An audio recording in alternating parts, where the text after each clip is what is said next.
अस्सलाम वालेकुम। ये मैं समझ रहा था कि शायद ये स्विस चार्ट है। ये बाहर लगा है जहाँ पे हमारा बीटरूट लगा है, उसके साथ ही ये एक पौधा था। तो मैंने इसे नहीं काटा कि चलें देखते हैं सीड बन जाए।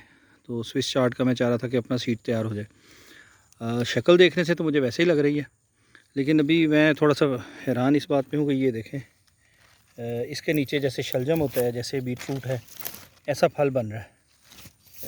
ये देखें, ये अच्छा खासा बड़ा इसका साइज़ है शलजम की तरह का, और अंदर से ये ग्रीन है। अब ये क्या चीज़ है ये भी देखना होगा, क्योंकि स्विस चार्ट भी मेरा ख़्याल है कि वो शायद पालक की किस हम पालक की में काउंट करते हैं, पालक की तरह ही पकाते खाते हैं, लेकिन वो स्विस चार्ट जो है वो पालक की किस्म नहीं है। मगर ये पौधा बड़ा खूबसूरत है। तो ये क्या है, ये किसी को आइडिया है तो ज़रूर गाइड करें।